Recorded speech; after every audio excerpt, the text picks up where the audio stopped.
Langogne, nous vous passons la parole. Très bien. Bonjour à tous. De quoi le café a besoin pour pousser? Donc le café, c'est quoi? C'est un petit arbuste en fait. Il y a plein d'espèces de café, ça vient d'Afrique. Et en gros, les deux grandes espèces cultivées, hein, il faut rappeler ces deux-là. Il y en a une qui vit dans la montagne, qui est le café arabica, qui est le café de qualité que vous pouvez acheter assez cher en France. Hein, c'est le café gourmet, c'est le café pour le plaisir, c'est le café de qualité. Et c'est un café qui a assez peu de caféine. Et lui, il vient de l'est de l'Afrique, il vient des montagnes. Donc, de quoi il a besoin? Il a besoin de fraîcheur, parce qu'on trouve de la fraîcheur dans les montagnes en Afrique. Et puis, il y a un deuxième café qui est le café Robusta. Alors lui, c'est un café, comme son nom l'indique, qui est beaucoup plus costaud, qui est beaucoup plus riche en caféine. Et en gros, c'est le café pour bien se réveiller le matin.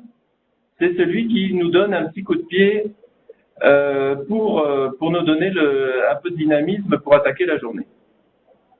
Et donc, en fait, vous allez trouver les deux types de café, soit du pur Robusta, mais ça, c'est vraiment très, très fort, soit du pur Arabica, ça, c'est vraiment très, très fin, ou alors des mélanges. Et vous allez trouver des mélanges à 40-60, 50-50, etc.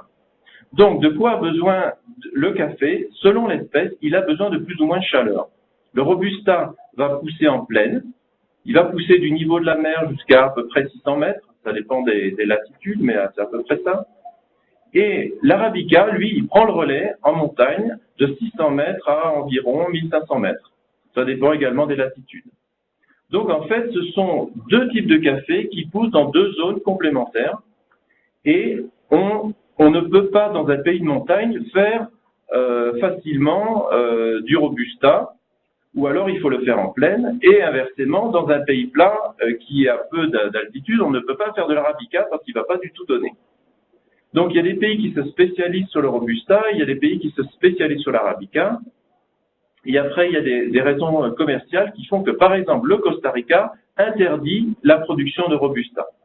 Parce que c'est une question de marché, c'est une question d'image. Il veut produire uniquement du café de très haute qualité. Et donc, c'est que de l'Arabica. Donc, l'Arabica au Costa Rica pousse uniquement en montagne, entre 600 et 1500 mètres.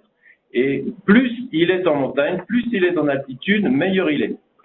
Et c'est ainsi que les cafés les plus fins, eh bien, on les trouve à partir de 1200 mètres. Alors, à part la bonne température, il faut pas mal d'eau.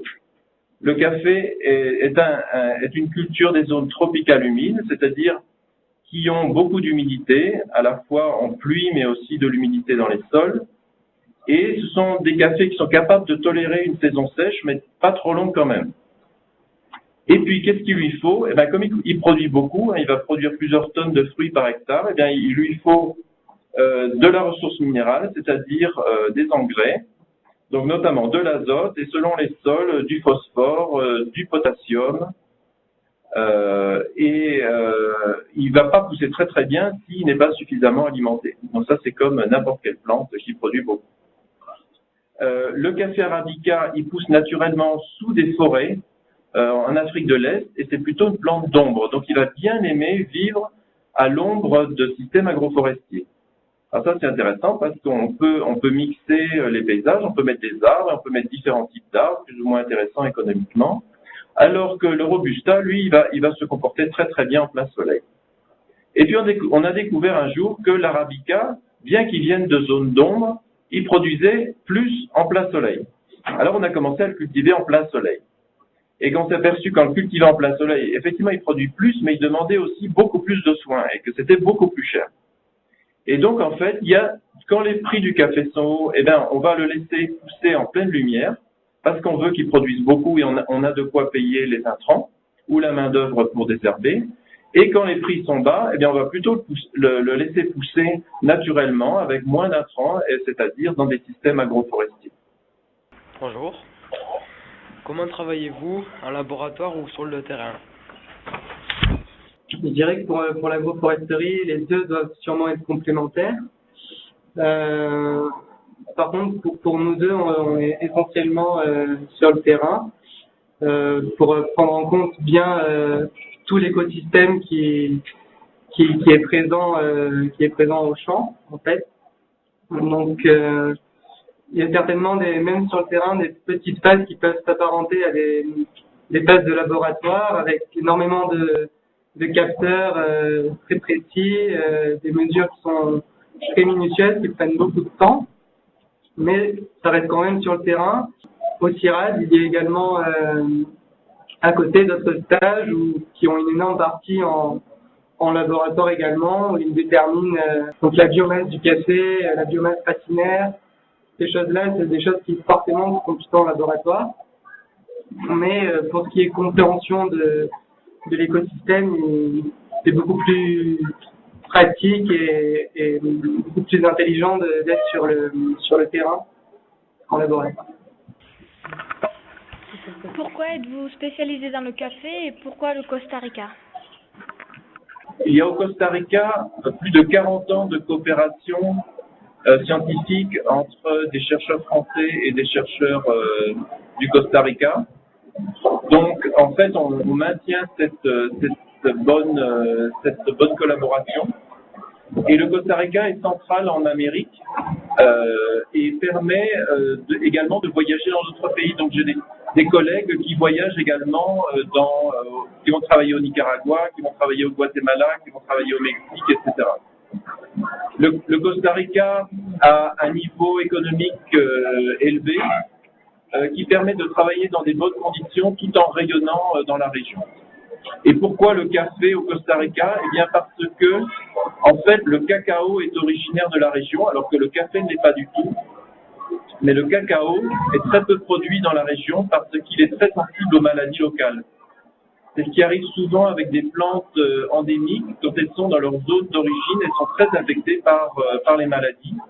Et on a plutôt tendance à les cultiver sur d'autres continents pour éviter cette pression. Donc, comme on travaille dans la région, eh bien, la plante phare, c'est le café. Néanmoins, nous avons des collègues qui travaillent sur le cacao au Costa Rica. Il y a une recherche très avancée sur le cacao par ici. Bonjour. Est-ce qu'il y a des inconvénients sur l'agroforesterie du café? Oui, il faut le dire, il y a des inconvénients. Le premier inconvénient, c'est qu'il faut également gérer les arbres. Comme vous le savez très bien, les arbres, ça pousse, donc il faut pouvoir les émonder, il faut pouvoir maintenir la quantité d'ombrage désirée. Vous avez des chutes de branches, vous avez des chutes de troncs, vous avez des arbres foudroyés. Donc tout ça, ça demande pas mal de main-d'œuvre. En particulier quand on peut faire des arbres un peu difficiles à conduire, comme des arbres pour faire des troncs bien droits, etc. Il faut faire plusieurs passages pour de l'éclaircissage, pour de l'émondage, etc. Donc ça, ce sont des inconvénients en termes de main-d'œuvre. Autre inconvénient possible de l'agroforesterie, c'est le principal, c'est possiblement une réduction du rendement du café. Ça, il faut voir ça à l'échelle annuelle, si vous voulez. Si vous avez beaucoup plus de lumière qui arrive sur le café, vous allez avoir plus de production. La plupart des études confirment ça. Néanmoins, on peut voir ça aussi sur le plus long terme. Le café qui pousse à l'ombre est capable de produire pendant beaucoup plus longtemps. Donc en fait, ça augmente les cycles et ça augmente les rotations. Et ça, c'est une compensation. Donc voilà deux inconvénients. Est-ce que ça serait possible de faire pousser du café en France? Je pense que ça serait quand même très difficile parce que le café a quand même besoin de températures qui restent assez élevées et il ne supporterait pas les températures basses, trop basses, les minima en France sont beaucoup trop bas, je pense, pour permettre la survie du café. Surtout le gel, hein. La plupart des plantes tropicales ne supportent absolument pas le gel. Donc elles meurent en fait. Donc elles ne pourraient pousser qu'en serre, en réalité.